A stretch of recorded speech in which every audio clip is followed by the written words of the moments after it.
produk digital yang sifatnya consumer. Kita nyebutnya itu namanya consumer apps ya. Jadi kayak buat Tokopedia atau Gojek itu kan sangat clear gitu. Kita harus ngapain.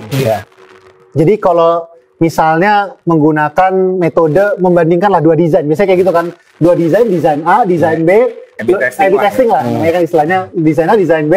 Terus lu ukur mana orang yang bakal ngeklik atau belanja lebih sering gitu. Itu sangat bisa karena tasnya tuh jelas gitu. Apa yang akan dicapai jelas, lu evaluasi jelas. Tapi kalau lu ngomongin kebijakan publik kan nggak kayak gitu. Masa lu uji coba tuh masyarakat? Ya, lu masa uji coba misalnya Nanti kesimpulan gue yang lain atau kebijakannya emang gak jelas. tujuannya.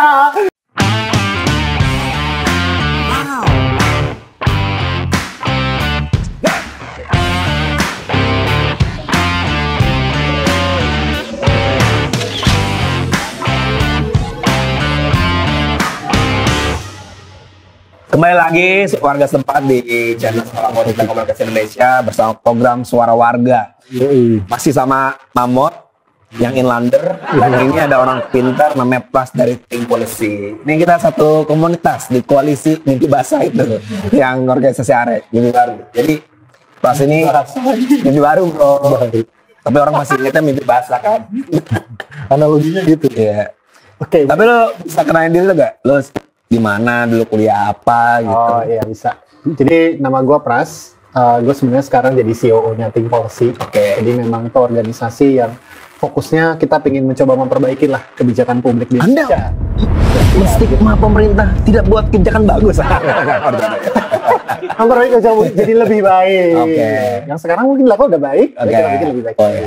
Jadi kita bikin apa maksudnya dari berbagai macam intervensi ya, bisa dari segi memberikan pelatihan, ya bikin event, terus juga memberikan advice lah kepada baik pemerintah maupun non pemerintah yang memang mengerjakan isu-isu yang berkaitan dengan isu publik lah, udara bersih, energi transisi dan sebagainya.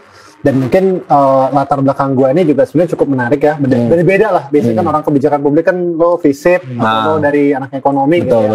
Gue dididik sebagai anak ilmu komputer, benar-benar computer science gitu. Computer science. Gue sekolah di Singapura di NUS, National University of Singapore. Dan memang bertahun-tahun gue berkarir di bidang organisasi internasional, seperti World Bank, lama di sana memang ngurusin isu pemerintahan digital. Anda masih Bang Ece-Ece, masih koperasi Anda Bang Anda nih, Bang Operasi ya ini. Tapi mungkin tambahan juga, ini kan topiknya juga soal data dan kebijakan publik ya. Jadi gue pun juga dulu pernah memimpin organisasi dan masih jadi bagian dari Data Science Indonesia. Jadi organisasi yang memang menaungi lah dari para ahli data di Indonesia. Ada organisasi? Ada organisasi Data Scientist Indonesia. Data Science Indonesia. Tapi awal kenapa kira ada Tim Polisi itu gimana, bisa cerita gak dari tahun kapan dan kapan tiba-tiba lo diajak gitu? Iya, kalau yang pendirinya kan mungkin teman-teman udah kenal ya, Mbak Afutami. Pendirinya aja. Iya, tapi soal pendirinya kalau lebih susah ngundangnya Pak. Sekarang kita undang lebih gampang aja. CEO-nya lebih gampang diundang. Gak. Ya bisa aja juga kalau gue lebih mudah lah. Lo jangan berkecil hati gitu dong. Lanjut. Enggak. Jadi emang awalnya Mbak Afu kan emang mendirikan ini karena pas waktu itu sepulang sekolah ya dari Harvard Kennedy School gitu ya, dan pengen mencobalah melihat bagaimana sih sebenarnya materi ini bisa aksesibel juga. Mungkin berangkatnya tuh sesederhana itulah. Dan saya juga termasuk salah satu yang ikut di awal gitu, menjadi salah satu mentor awal sebagai mentor yang mengajar soal data. Malah ngajar soal data dalam pembuatan kebijakan publik. Jadi nyambung banget.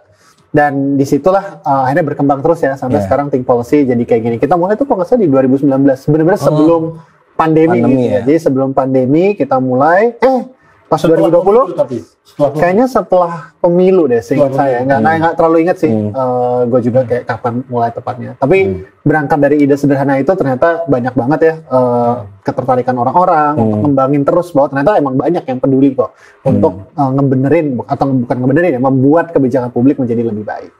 Tapi gue juga lihat kan kayak lo sering bikin bootcamp gitu ya, Tim Polisi ya, bootcamp yang bakal ada teman-teman dari ASN terus orang luar juga gitu. Apa sih yang lo harapin dari bootcamp itu sebenarnya?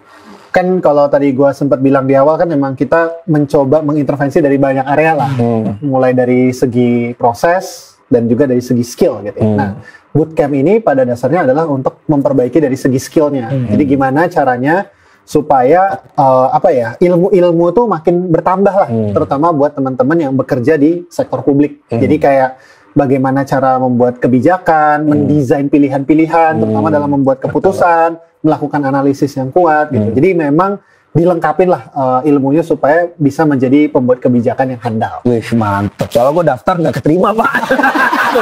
Iya, gue daftar sekali. Iya, padahal waktu itu saya lagi bantu BKKBN loh.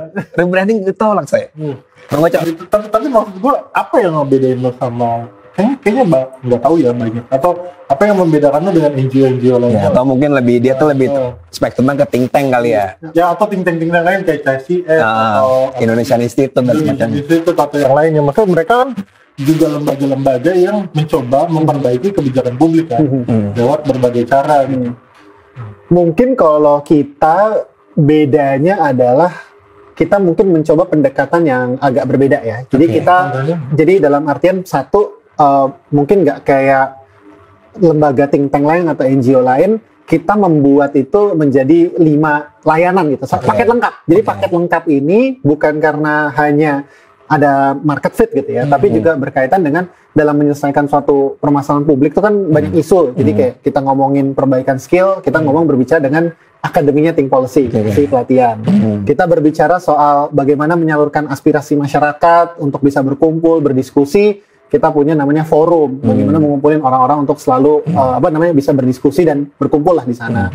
Yang ketiga, kalau kita ngomongin soal mengedukasi publik ya, tentang pentingnya kebijakan publik atau isu-isu publik gitu ya. Nah, itu ada tim media atau insights kita gitu, bikin konten yang berhubungan dengan berbagai macam isu kebijakan publik. Kemudian yang keempat adalah kalau kita pengen supaya orang tuh rajin bertukar pikiran dan segala macamnya gitu ya, tapi nggak cuma dalam lingkup acara, kita punya namanya community gitu ya, supaya komunitas orang tuh berkomunitas, bertukar pikiran, jadi membangun jejaring yang senasib sepenanggungan atau sepemikiran lah istilahnya. Dan yang terakhir adalah kita sebutnya sebagai advisory, untuk memberikan saran dan nasihat gitu ya kepada pemangku kepentingan yang pemangku kepentingan yang memang membuat kebijakan atau keputusan. Kan nggak semuanya di level teknis ya, ada di level pembuat keputusan. Nah, yang membedakan adalah kita mendesain ini layaknya ya agak semi startup gitu ya. Kita bikin semacam product market fit-nya dari per masing-masing itu. Dan memang kalau kita ngelihat, saya sih nggak pernah melihat ada bootcamp terkait kebijakan publik yang yang namanya yang udah sekomplit lah, paket lengkap gitu ya. Ibaratnya bisa kita lakukan kepada baik swasta maupun pemerintah.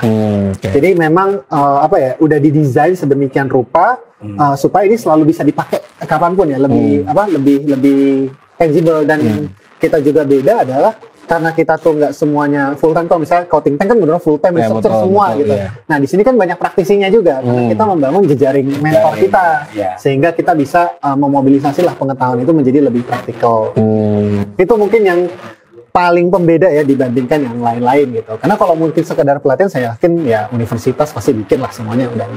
Tapi yang makin dekat dengan praktisi ya mungkin kita lah salah satunya. Tadi gue jadi pertanyaan, jadi kan lo ngomongin kebijakan publik itu kan sama kekuasaan kan, Cok? Apakah ada proses kaderisasi untuk mengisi plot-plot tertentu dalam pemerintahan? Karena percuma kan, maksud gue punya pengalaman juga dia banyak orang-orang pintar di NGO tapi sedikit menjaga jarak sama pemangku kebijakan. Karena menurut gue sepintar apapun ide-ide benar itu harus ternegosiasikan. Pertama itu, atau enggak yang kedua bisa menaruh orang pada titik strategis. Itu gimana tuh?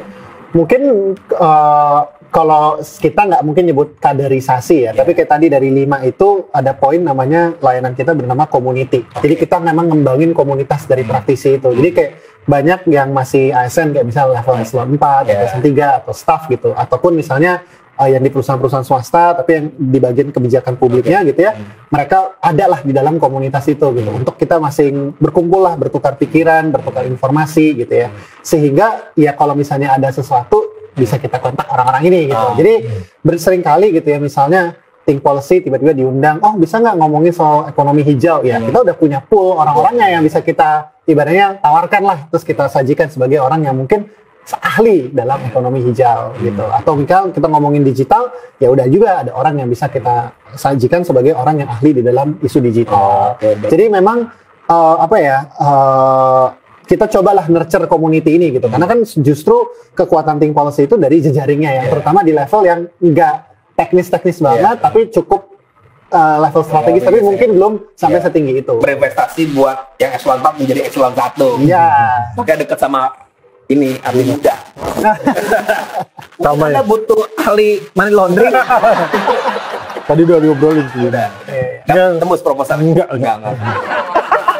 Maksudnya berarti ini tuh sebenarnya cuma nyediain bukan nyediain sih ya. Sebenarnya bukan berpaku pada isunya ya, tapi maksudnya kebijakan publik itu sendiri secara rules, bukan mau kebijakan soal ekonomi atau soal apa, nggak punya konsentrasi ke sana, tapi lebih ke arah kebijakannya. Jadi memang kita tuh fokus ke prosesnya. Prosesnya itu yang sebenarnya kita merasa apapun sektornya kan pasti prosesnya kurang lebih mirip. Nah itu yang kita coba pingin benahi lah. Ambil jalanan metode sama paradigmanya yang bukan isunya. Ya. Walaupun sebenarnya kalau dibilang terkait dengan isu, memang ada beberapa isu yang kita ya ibaratnya udah membangun ekspertis sendiri lah. Kita ngomongin ekonomi hijau, ya ada Mbak Afu, ada Mbak Gita dan teman-teman yang misalnya yang lain.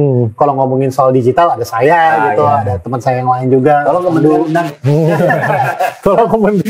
Ada isu terkait dengan social inclusion ya. Jadi kayak misalnya kemiskinan atau isu-isu yang berkaitan dengan ya inklusivitas lah. Biasanya itu juga kami juga fokus ada di area situ. Memang itu adalah area yang kita merasa udah punya ekspertis lah di dalam situ. Gue mau menarik lebih jauh sih sebenarnya. Tapi mungkin pertanyaannya kenapa namanya Think Policy ini so Inggris banget? Kalau itu mungkin saya juga nggak bisa jawab ya. Mungkin perlu mengundang Mbak Afu kesini. Bukan kalian kayaknya mikirin policy-mu kita Think Policy gitu. Nggak, tapi maksudnya lu nggak tahu di balik itu gimana? Waktu itu pernah ya kita kayak diskusi awal banget, jadi kayak voting gitulah. Apa nih kira-kira nama yang tepat gitu, dan pada waktu itu secara demokratis orang-orang merasa Think Policy lah kali ini. Tapi perlu ngundang Mbak Afu kalau yang buat kalian semua lulusan dari luar negeri emang. Ada UI ya. Saya lebih parah unsur. Mikir lagi. Tapi rendah. tapi kan pasti kalian dibuat balik lagi. Gue mau tahu keresahan yang akhirnya kalian secara buat ini tuh apa sih, maksud gue memang kalian merasa bahwa apa sih yang salah dengan proses pembuatan kebijakan publik di kita gitu, yang akhirnya kalian harus membuat hal ini gitu. Padahal kan kalau dipikir ya proses pembuatan publik di Indonesia kan nggak simpel ya. Menurut gue nggak simpel ya. Betul. Proses perda aja tuh bahas di DPRD dulu gitu kan, bikin naskah akademik dulu dan segala macam gitu kan.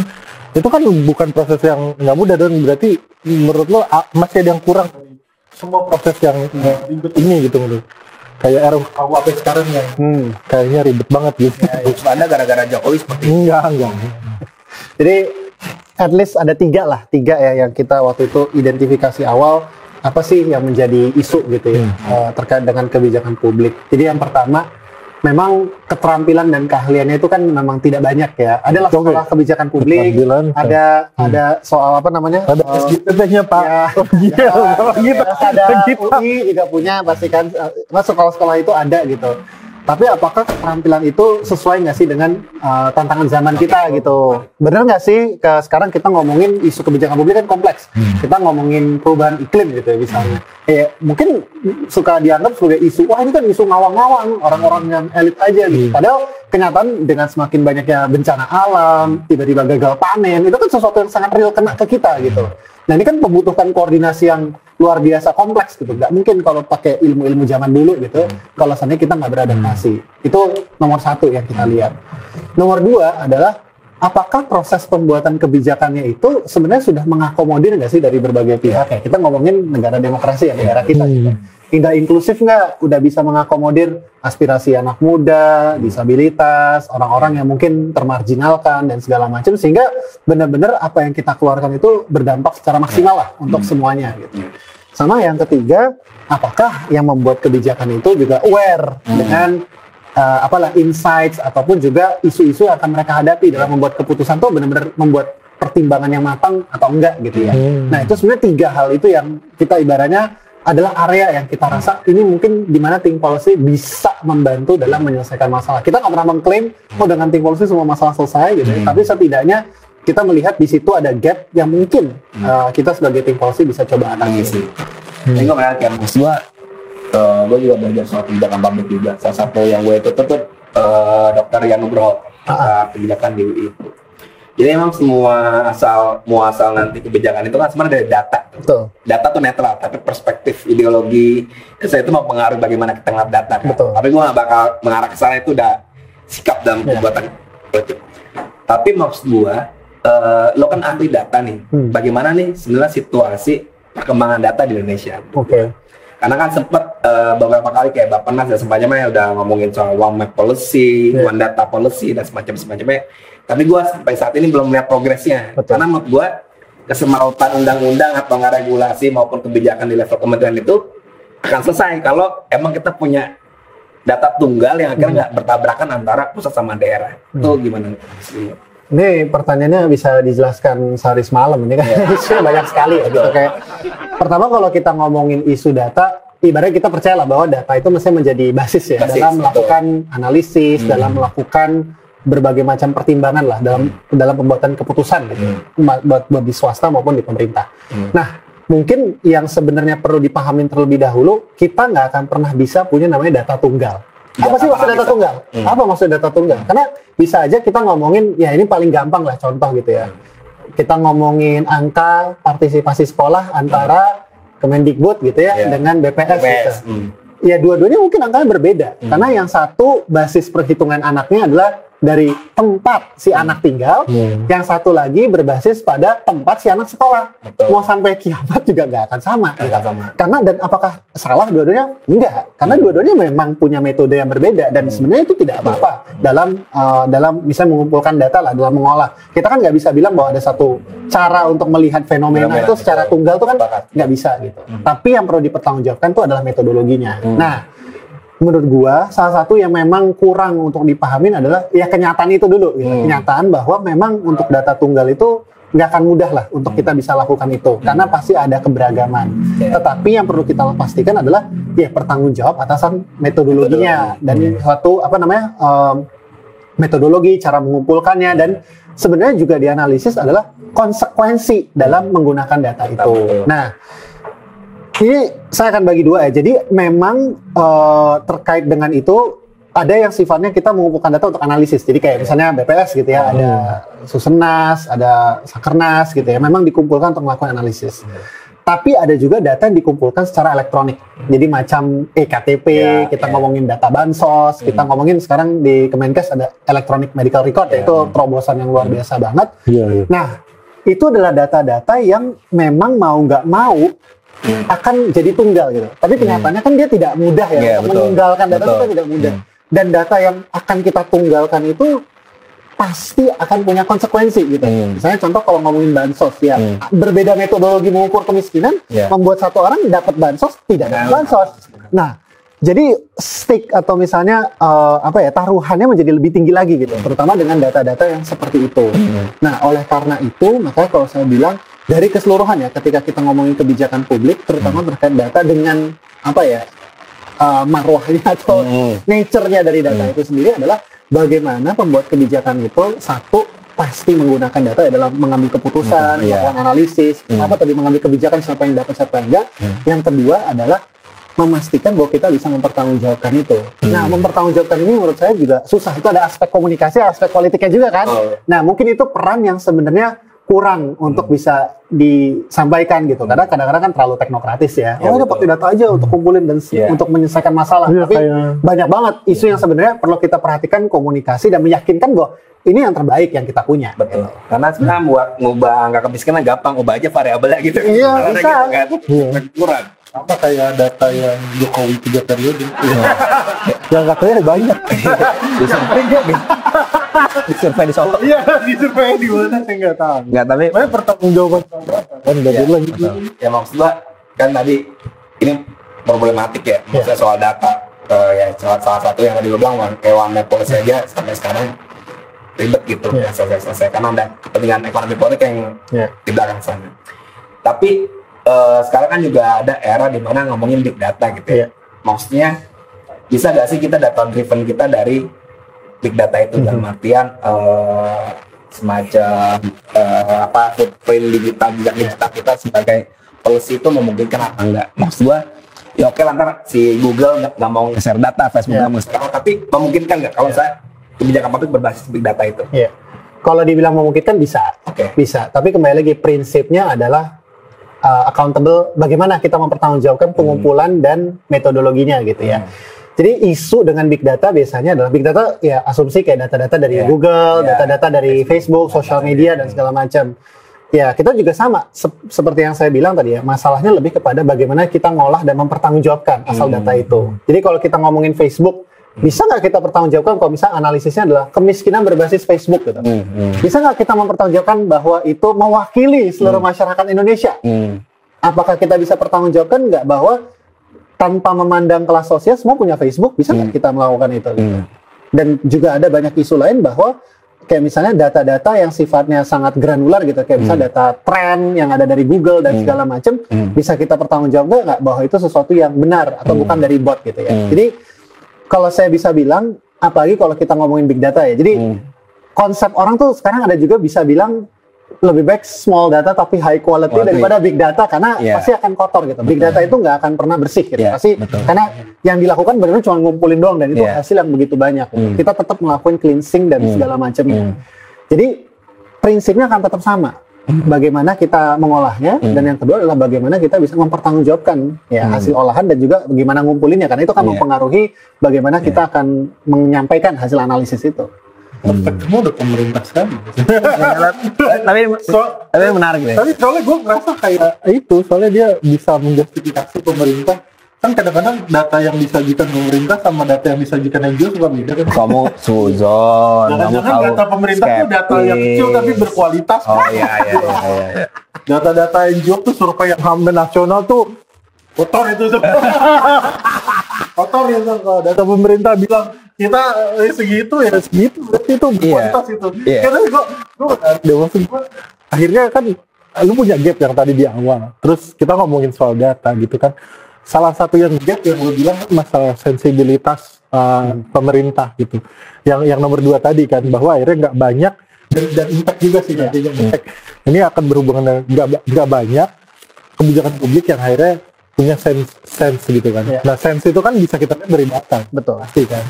Nah, kenapa sih kadang-kadang emang ya gue balik lagi lihat pemerintah apa memang balik lagi. Contoh nih, RKUHP deh. Ngeri ngomongin. Aduh, pesan kopi dulu dah saat ini kopi nih. RKUHP lagi ngomonginnya ini. Karena kan contohnya gitu. Ada tukang kopi dulu. Ada. Tukang kopi. Berangkat kopi 5 detik cik aja. Yang lain jangan dibeli. Jangan aja. Maksud gue kan banyak gitu. Yang data ataupun small data mungkin kalau misalnya mereka benar-benar membuat misalnya FGD atau apapun tentang kebijakan seperti RKUHP yang mana banyak pasal-pasal yang memang ditolak sama masyarakat. Berarti kan ini ya, udah nggak sensibel dong. Berarti dia nggak melihat gitu apa yang dimauin masyarakat. Nah menurut kenapa akhirnya data-data itu masih diabaikan dalam tanda kutip? Menurut lo kenapa pemilik kebijakan kita tuh seperti itu? Apakah ya pilihannya apakah mereka punya data yang sebenarnya mendukung mereka atau sebenarnya nggak peduli aja? Itu kerja masuk. Ini pertanyaannya menurut gua sangat menarik untuk dijawab ya. Jadi kalau gua akan bilang ada 2 faktor ya. Pertama adalah yang pertama mungkin sebelum menjawab yang bagian itu ya, tapi kayak secara umum budaya data kita tuh kan emang belum terbangun dengan baik ya gitu. Dan kita tuh memang secara negara ya saya harus bilang ya ini kan kita low trust environment ya. Kalau enggak kenapa tidak beribet gitu. Semua proses kita tuh ribet banget. Betul segala hal. Karena ya proses yang ribet tuh biasanya ada tanda-tanda dari ya low trust environment gitu. Dan low trust environment ini kadang-kadang merasuk ke berbagai macam hal gitu. Termasuk bahwa kayaknya nggak bener deh data yang kamu kumpulin gitu. Jadi pernah gue ada di dalam satu rapat gitu ya bersama beberapa lembaga ya mereka saling menuding bahwa data mereka yang satu itu nggak benar. Kita yang lebih benar, kita yang lebih mewakili lapangan. Di satu sisi, nah gimana? Kita udah pakai metodologi secara statistik paling benar. Ya kalian yang salah, kalian yang ngasal gitu ya. Kayak hal kayak gitu aja menurut gue sering terjadi gitu. Jadi gimana caranya kita bisa memutuskan gitu ya, memutuskan bahwa suatu data itu perlu kita pakai untuk membuat keputusan tertentu. Nah, gue punya cerita yang lucu lah gitu dulu. Jadi ya anggaplah ada seorang pejabat tinggi gitu di negara ini gitu. Dia tuh pusing. Kok saya ini dapat angka konsumsi beras Indonesia beda-beda ya? Dari Kementan, dari BPS, dari sini, susah ya. Terus ada solusinya apa sama dia? Ya udahlah, cari rice cooker. Terus lu masak nasi berdasarkan itu. Ya Kementan berapa, ya kalau ini berapa, ya ini berapa. Terus lu lihat make sense atau enggak. Jadi akhirnya cara menyelesaikannya adalah dengan ya leadership ya, tergantung kemampuan orang gitu. Terutama buat keputusan untuk ya udah deh daripada kita ribet baku hantam, ya udah kita lihat aja nih dengan lihat sendiri deh masuk akal atau enggak. Dari situ kita ngambil keputusan gitu. Jadi kan kadang-kadang gue ngeliat banyak aspek non teknisnya gitu juga terlibat dalam memastikan bahwa kebijakan itu diambil berbasis data. Walaupun data itu saling bertentangan atau punya masalah lah. Sama yang kedua, menurut gue ya tahu data adalah one thing, punya kemauan adalah hal lainnya. Itu bisa jadi bahkan bisa melihat bahwa oh ternyata yang nggak suka misalnya sebanyak ini, itu digunakan informasi untuk dia. Berarti strategi saya untuk mendapatkan saya mau adalah seperti ini gitu. Jadi cara mengkonsumsinya jadi beda gitu. Jadi mungkin ya itulah data itu kan nggak akan pernah selalu ya namanya meng-guide, memandu kita gitu. Pasti kan ada kepentingan, ada yang lain dan kadangkala ya bisa dimanfaatkan juga untuk ya menjustifikasi atau bisa menjadi wah ini gue harus jaga-jaga supaya mau gue bisa jalan, kayaknya gue bisa yang kesana dulu deh pada sini. Makanya lo harus baca buku yang namanya Berbohong dengan Statistik. Gue pernah denger doang sih sinopsis. Jadi emang masalah data dan semacamnya tergantung soal kepentingan politik juga akhirnya kan. Itu sesuatu yang nggak bisa dihindari. Nah cuma gue masalah pengambilan data nih, gue kembali ke omongan kita soal apakah data ini valid apa enggak gitu. Gue pernah baca buku bagus Everybody Lies itu dia bilang survei itu mencurigakan gitu. Dan gue pelaku survei dulu waktu kuliah untuk lu sering isi sendiri lo ya? Iya, saya sering isi sendiri. Jahat banget. Gue setengah mati lo. Gue jadi enumerator tuh sampai diusir-usir orang. Iya, maksudnya itu. Kalau saya sampai diusir-usir orang. Kesempatan gitu. Gue mengakui gue dulu kuliah gue dapat survei dari semacam merusak nih orang-orang yang merusak data. Gue cuma gini nih survei gue. Wah nih beneran dia isi mau berarti sekeluarga ini gue isi 50 tas atau apa semacamnya. Misalnya ya itu kan. Maksudnya berarti dari awal pengambilan data itu bermasalah gitu.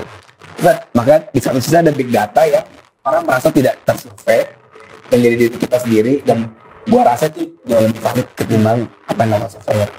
Nah maksud gua memungkinkan nggak sih misalnya survei-survei yang dilakukan pemerintah yang tidak menggunakan orang atau sosok manusia untuk mewawancarai orang gitu. Gua nggambarin aja di waktu di Backpack.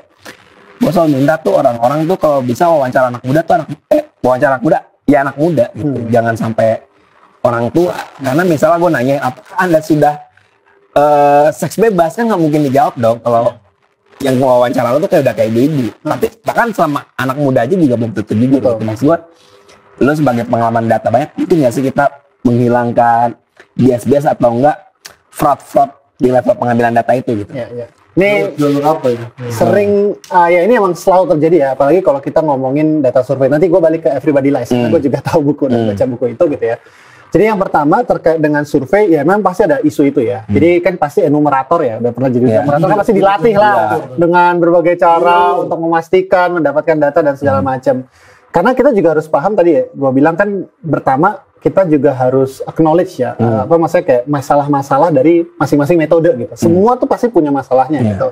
Dan kita selalu punya cara untuk memitigasi itu. Ya gue juga tahu kayak misalnya dulu ketika misalnya sensus, bukan sensus pertanian ya, tapi kayak misalnya survei tahan gitu ya. Kayak sering banget kayak kalau tadi lu kan liat bendera partai, wah nih banyak nih pokoknya itu. Ada yang kayak ngeliat tanah ya 5 meter persegi lah. Ya gimana mau kita estimasi lahan pertanian negara? Ya susah banget kan kalau kayak gitu kan. Nah, jadi memang akan selalu ada hal seperti itu, makanya biasanya mekanismenya adalah ada 1 atau 2 orang yang nge-survey, jadi bisa dikalibrasi dan juga ada namanya approval berjenjang. Jadi ada emang QA berjenjang gitu, quality assurance. Jadi ketika data udah dikumpulin, ada yang ngecekin, ini masuk akal atau enggak, kurangnya di mana, konsistensinya di mana, dan biasanya berjenjang. Dengan gitu kan bisa meningkatkan kualitas dari si datanya itu sendiri, terutama berkaitan dengan survei. Nah, tapi apakah data yang kayak gitu bisa diganti gitu ya? Misalnya dengan data-data yang sifatnya big data gitu, merupakan apa ya? Kalau gue sebut adalah hasil dari interaksi kita dengan aplikasi digital gitu ya. Kita kan Everybody Lives kan ngomong di Tinder lah, di Google lah, di Pornhub lah gitu kan. Semuanya kan yang bisa orang jadi jujur gitu. Dan menurut gue tuh mungkin banget. Mungkin banget selama kita punya akses ke data itu, dan tentu ada cara-cara etis ya dalam mengolah data-data tersebut. Tapi permasalahannya satu apa? Sama seperti kasusnya survei gitu ya. Lu kan terbatas dengan orang yang lu tanyain. Data yang ini adalah terbatas dengan orang yang pakai aplikasi itu. Nah, bisa jadi banyak hal yang tidak tercapture. Nah, ini kasus yang kayak di Indonesia sebenarnya. Apakah penetrasi internetnya itu udah cukup luas loh? Kita digital divide kita masih lumayan. Digital divide kita kan masih luas gitu. Kemudian juga apakah semua orang pakai aplikasi gitu? Bisa jadi kan ya cuman sebagian kota besar yang pakai aplikasi. Jadi mungkin kalau analisisnya cuma skupnya kota besar gitu ya bisa. Tapi kalau analisisnya mungkin cakupannya harus nasional, ya ini yang harus kita lebih hati-hati. Jadi aplikasi micet lo masih ada tuh. Anda itu yang suka ngeliatin micet. Tapi gue mau balikin lagi ke masalah data. Ya lu bilang emang data tuh bermasalah. Gue tertarik dengan kata-kata lu tadi, budaya data gitu. Padahal biasanya pengamat atau pejabat kita berbasiskan data. Jualannya selalu gitu. Sebulan dan orang buka pakai satu ini ya gitu. Nah, karena ya balik lagi kan budaya data dari awal, dari pengambilan data udah banyak catatan sampai ke atas sampai penggunaan dulu. Kadang-kadang nggak ini. Menurut lu kenapa budaya data kita ya? Atau lu bisa mencontohkan ya sih satu budaya data yang tadi lu bilang kan karena low trust gitu, low trust society kan. Budaya data kita juga jadi kan makin kurang nih. Contohnya kan kayak kenapa kita masih udah punya IKTP tapi masih tetap repot kalau ngurus sesuatu kan. Itu contohnya cocok banget itu. Iya, itu cocok banget. Tapi maksud gue kenapa ini bisa terjadi sih sebenarnya? Apakah literasinya kita emang kurang atau sebenarnya ada yang perlu kita tingkatkan gitu buat mencapai budaya data yang lebih apa ya? Mungkin kenapa? Akhlak. Coba kalau atau berakhlak semua. Seperti saya. Seperti yang sama saya mungkin data kita berkualitas. Kompeten, harmonis, loyal, adaptif, kolaboratif. Apa toh? Ada komisaris. Gantiin apa PT Surveyor Indonesia. Jadi kalau gua ngelihatnya adalah nih balik lagi ke tadi ya masalah low trust ya. Kayak mungkin orang-orang udah terbiasa mengatakan itu mah survei pesanan. Nah, itu kan sering banget ya. Itu kan survei pesanan loh. Ini big data dari mana gitu. Katanya hasil big data semua suka sesuatu gitu ya. Itu kan kita nggak pernah tahu ya hal-hal yang kayak gitu tuh adalah hal-hal yang sifatnya memang sudah jadi bagian lah untuk orang tuh tidak saling percaya terkait dengan itu gitu. Nah, jadi menurut gua memang kalau kita ngomongin soal, karena kalau kita ngomongin kan gini ya, sebenarnya data itu kita pakai untuk argumen meyakinkan apa yang kita omongin benar. Tapi karena orangnya udah suzon semua, ya berat kan kalau kayak gitu. Jadi menurut gua sebenarnya bagaimana caranya mengurangin kesuzonan itu secara lebih baik gitu. Dan menurut gua salah satu cara ya melakukan adalah dengan menjadi lebih accountable, jadi lebih bisa dipertanggungjawabkan gitu. Tapi mempertanggungjawabkan data itu kan nggak mudah, karena ada banyak aspek teknis ya, mulai metode atau apa. Berarti yang sisi keduanya adalah yang membangun literasi tersebut gitu. Jadi budaya literasi itu emang nggak akan pernah bisa terpisah dari budaya data ya, membaca data, mengambil keputusan, melakukan kesimpulan gitu dari semua informasi. Itu kan literasi ya, dan ya kita tahu sendiri lah, mungkin skor literasi kita bukanlah yang terbaik ya di dunia gitu. Dan itu mungkin juga jadi satu tantangan tersendiri. Dan kalau kita lihat bahkan di berbagai negara ya kayak misalnya Finland atau apa, pendidikannya itu juga udah sangat menekankan pada literasi dan juga itu mengidentifikasi misalnya berita-berita palsu gitu, fake news gitu kan. Itu kan tantangan juga gitu. Karena ya ke depan orang bisa menyajikan data secara palsu sangat mudah banget gitu. Secara kalau dulu survei pesanan, sekarang datanya bisa generated at scale gitu, bisa lebih cepat lagi. Nah, budaya yang kedua itu yang literasi itu yang menurut gue juga perlu untuk diperkuat untuk bisa membangun itulah. Literasi atau partisipasi? Karena gue ngeliat ini contoh yang paling gue lucu awalnya. Sistem rating di Gojek ya misalnya. Dulu mungkin kalau di negara lain Uber atau segala macam 3 tuh udah bagus karena mereka merasa bahwa ya servis bagus tuh 4 atau 3 lah ya gitu. Kalau kita kan 5 ya. Turun dikit 4 jadi masalah tuh kan. Tapi maksud poin gue gini, kadang-kadang orang tuh suka nggak pingin berpartisipasi dalam pengambilan data gitu. Ya nggak sih, kalau terutama kita orang Asia kali ya, maksud gue nggak tahu orang Asia atau orang Indonesia. Aneh inlander sekali sih. Iya, tapi maksud gue merasa bahwa selama kalau kita ngisi survei masih di tengah semua, nggak mau merasa bahwa harus ini baik, harusnya ini kurang gitu kan. Nggak pernah benar-benar jujur berpartisipasi dalam pengambilan data, kayaknya masih akan ngoperas dulu nggak sih atau gimana? Kalau gue ngelihatnya dari sisi partisipasi itu masalah yang berbeda ya terkait dengan kualitas data yang sebenarnya bisa kita atasi lah ibaratnya. Karena kalau gue dulu di World Bank gitu ya, maksudnya kayak teman-teman surveyor tuh pasti selalu bilang, lu jangan pernah bikin survei angkanya ganjil, karena masih pilih tengah. Ya paling nggak benar. Pilih tengah, atau enggak mereka kan, oh iya baik semua. Gitu. Jadi nggak akan pernah tahu kita sebenarnya aslinya kayak gimana. Jadi makanya biasanya kayak surveyor ataupun juga kayak pewawancara tuh kan dilatih secara khusus gitu, yang dari internasional untuk tahu konteks Indonesia nih kayak gimana, orangnya kan nggak enakan, betul. Kayak gini. Dan model rating ini juga butuh edukasi gitu. Apa sih maksudnya 5 gitu?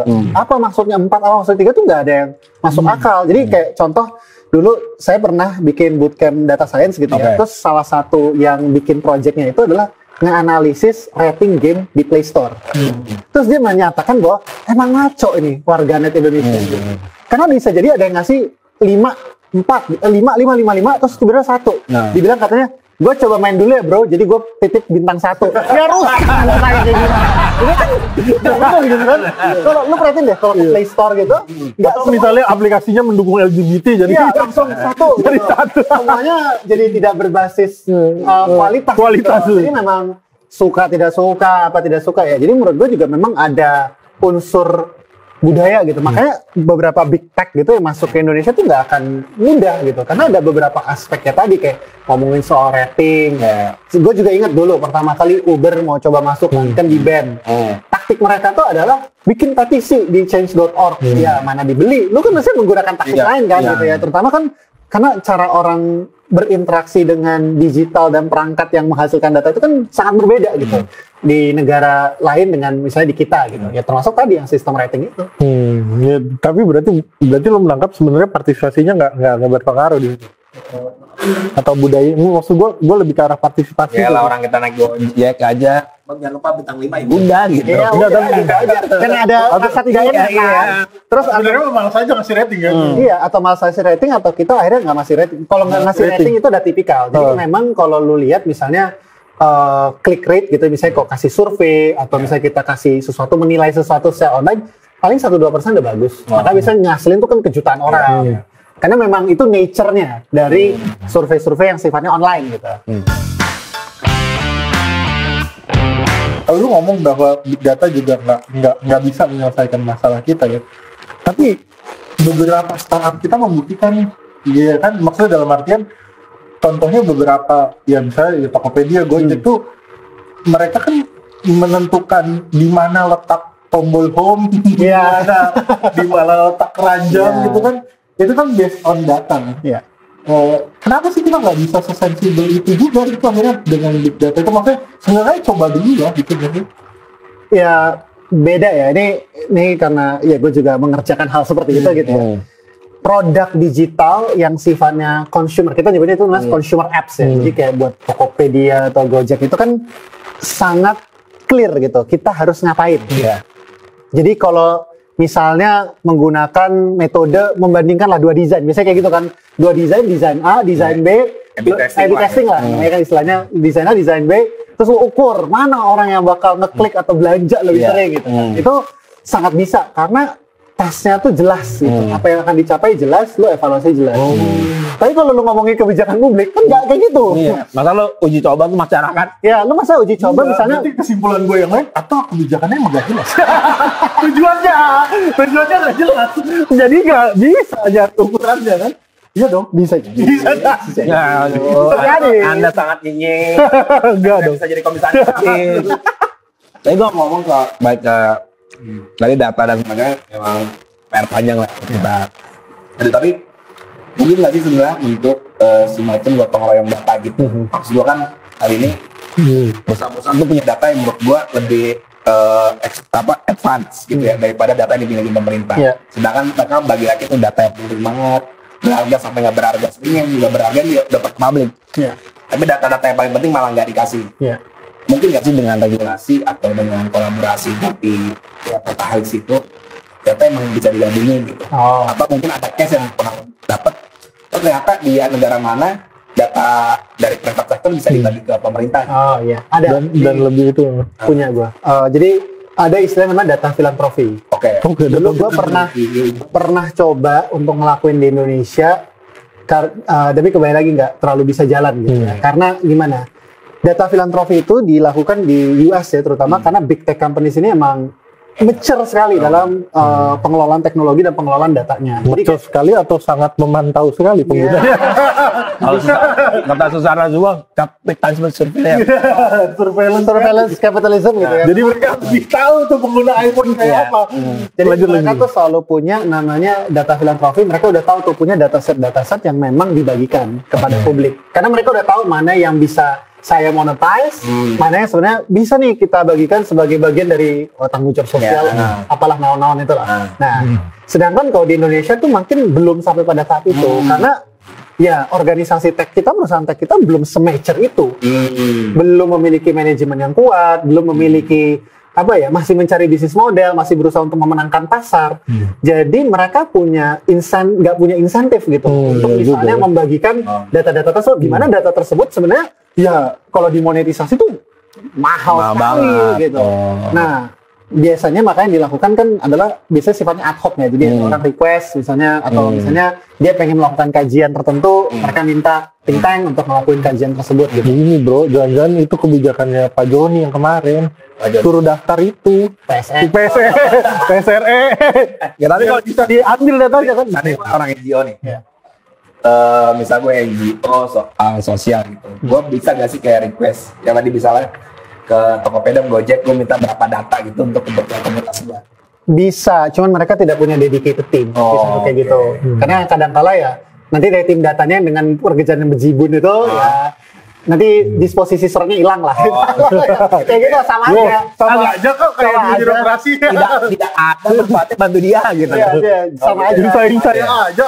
Tapi kalau mungkin yang kayak big tech gitu ya, kayak misalnya gue kasih contoh WhatsApp. Mereka tuh bahkan punya kayak dana hibah untuk research misalnya terkait dengan disinformasi. Mereka kasih researcher itu data-datanya, lu bisa olah. Karena mereka tuh udah sangat mature ya secara sistem, secara manajemen. Nah makanya kalau pingin ngelihat memang ya ini biasa stage lah apa yang memang harus dilalui terutama di Asia ini gue belum pernah melihat ya yang punya model kayak gitu. I might be wrong tapi masih lebih jauh lah. Terakhir dari gue ya kalau gue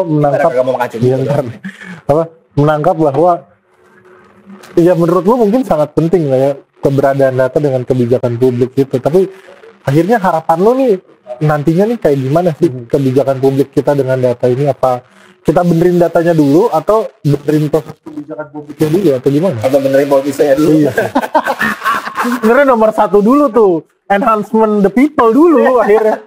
Yang get nomor satu, people-nya dulu lah, yang penting lah. Bodo amat mau pakai data mau pakai kagak, yang penting people-nya bener.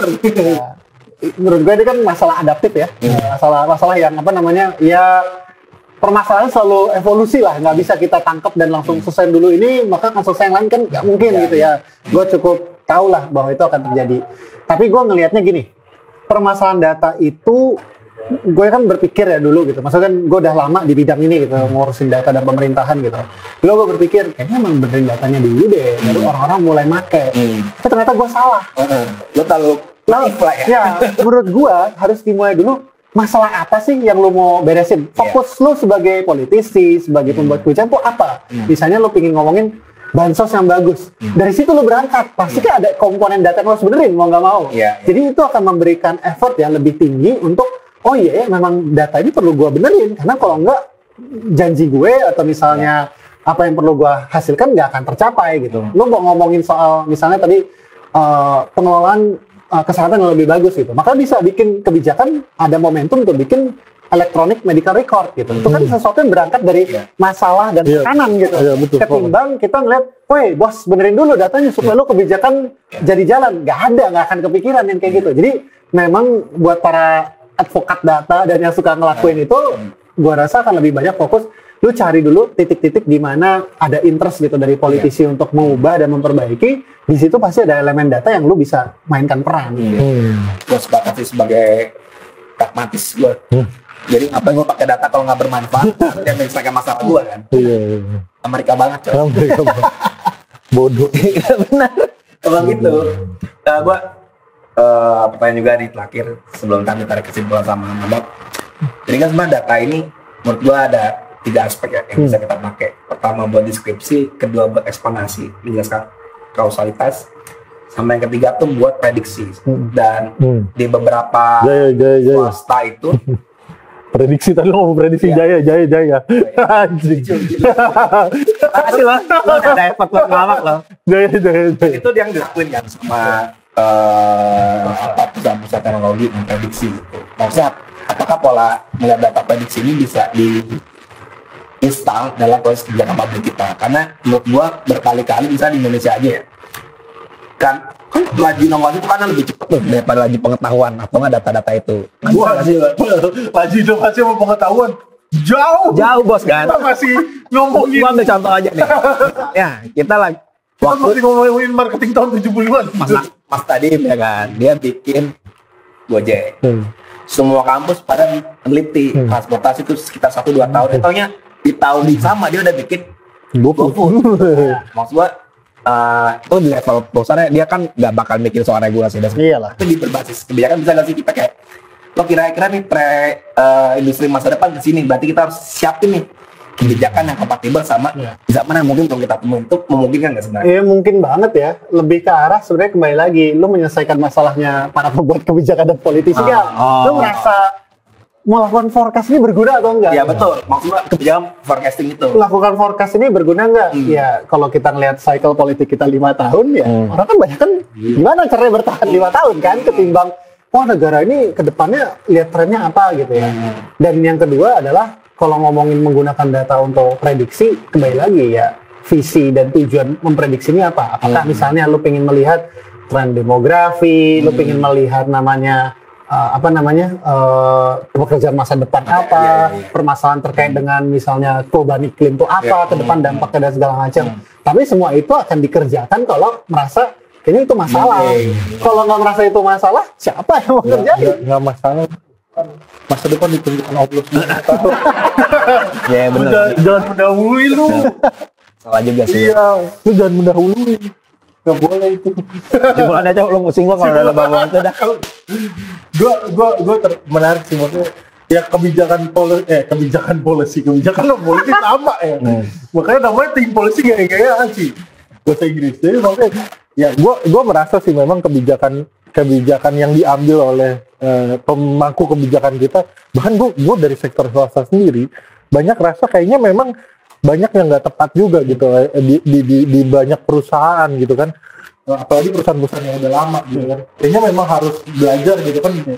Dan mungkin platformnya nggak cuma buat kebijakan pemerintah, kayak kebijakan perusahaan-perusahaan juga kayaknya bisa atau udah lagi gitu kan buat teaching gitu. Oh iya, belum Tapi coba. Ada yang memang ya misalnya terkait dengan biasanya memang lebih berkaitan dengan public policy-nya gitu. Tapi sebenarnya skill membuat keputusan itu kan ya di mana-mana. Ya. Jadi selama misalnya ada orang yang tertarik membuat keputusan, apalagi kalau keputusan ini berkaitan dengan ya menyelesaikan masalah publik lah. Nah itu menurut gue bisa-bisa aja. Iya, maksud gue masih banyak masalah lah dalam proses itu, dan lu tim policy melihat gap itu ya sangat tepat menurut gue, dan memberikan satu solusi yang walaupun solusinya menurut gue mungkin holistik tapi ya kayaknya berat banget gitu. Emang berat. Iya, hidup gue berat. Soalnya kalau 5-5-nya diambil tuh berat banget. Soalnya kayak satu nih harusnya diambil, satu ini sendiri kayak satu perguruan tinggi sendiri gitu kan.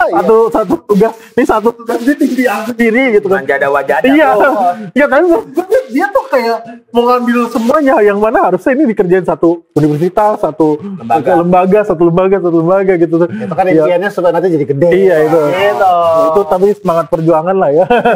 Mudah-mudahan lulus dan mudah-mudahan akhirnya bisa apa ya, berefek pada kebijakan-kebijakan publik yang berkualitas lah tentunya itu. Dan terkait dengan data, gue ngerasa emang data ini bukan pedang bermata dua kan, tapi shuriken.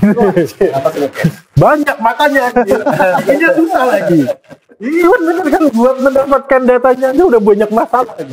Menggunakan data dan akhirnya ya akhirnya memanfaatkannya, pertanggungjawaban dan ya berargumentasi dan segala macam ini repot banget gitu terkait data. Tapi gue merasa malah ini sebenarnya bukan satu hal yang harus bukan satu hal yang akhirnya harus kita hindari, karena gue merasa bahwa data driven policy itu harusnya yang terbaik lah dibanding interest policy. Di policy berdasarkan kepentingan gitu. Kalau data driven harusnya lebih fair, harusnya ya. Walaupun balik lagi datanya dulu yang mesti dibenerin, dan akhirnya ini PR semua pihak, gue rasa ya. Bukan PR pemerintah doang kan, PR masyarakat juga yang akhirnya mau gitu loh, akhirnya bener-bener memberikan data secara tanpa tadi alih-alih gitu ya. Iya kan, harus dapat payung coy. Prestis atau piring. Iya, suratnya harus lebih banyak ya. Harus lebih banyak ya gitu. Itu sih menurut gue ini PR semua pihak terhadap data ini, dan kalau nggak dikelar ini gue rasa ya balik lagi sini kayak telur sama ayam, data dulu yang bagus apa kebijakan dulu yang bagus, atau kebijakan dulu yang bagus menghasilkan data yang bagus kan gitu kan jatuhnya kan. Ya muter aja gitu terus, kalau nggak salah satu dihabisin kayak dibenerin gitu sih. Kalau gue sih pertama gue akan mengapresiasi apa yang dikerjain sama tim polisi sekarang sih, karena menurut gue impact terdekat dari tim polisi itu bukan 5-10 tahun. Apa? Impact dampak outputnya malah menurut gue, karena menurut gue investasi terbesar dia adalah merawat calon-calon pemimpin masa depan itu, bos. Karena menurut gua database dong, bukan data. Iya, database. Iya, jadi makanya eselon 1, eselon 2 ada. Karena menurut gua database yang mungkin itu akan jadi komoditi yang kuat di mana mungkin di setiap database sektor itu terisi sama orang-orang yang pernah dikit. Ya oke. Menurut gua investasi terbesar tim polisi di situ. Kalau ngarepin sekarang yang paling ya cuma keluar ngasih saran ke kementerian dan sebagainya. Tapi menurut gua emang perjuangan butuh endurance yang kuat dan lama gitu ya bisa. Terus yang kedua, menurut gue emang proses data itu jadi berat juga di Indonesia, karena lagi-lagi ekonomi politik di setiap kebijakan dan data itu jadi membuat bias-bias ya. Panjang kali lebar. Masalahnya sih gue tipikal orang yang melihat data itu nggak apa-apa ada kepentingannya, bos. Menurut gue. Tapi nggak bisa data itu manipulatif. Karena menurut gue dengan kepentingan yang jelas dan jujur itu mempermudah untuk melakukan agregasi kepentingan maupun agregasi kebijakan. Menurut gue itu. Yang ketiga, gue yang advance dari obrolan kita ini bahwa udah mulai banyak anak-anak muda bicara kebijakan publik itu nggak pemerintahan bro, tapi udah masuk ke variabel sosial policy itu, dimana setiap orang nih perusahaan kantor itu juga membutuhkan konsultan kebijakan. Tidak sebut perusahaan Anda.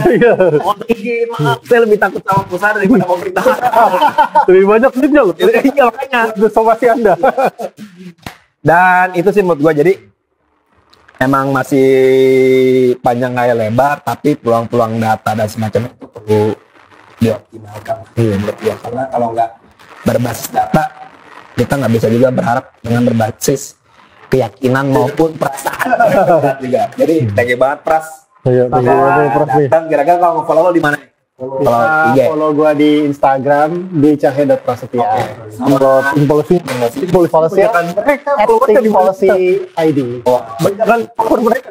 Ya nggak apa-apa. Kita pantau. Kita yang pantau. Ya thank you banget Pras. Thank you buat Pras. Thank you. Jangan lupa semua follow. Lagi di Sekolah Politik dan Komunikasi Indonesia. Bye. Bye.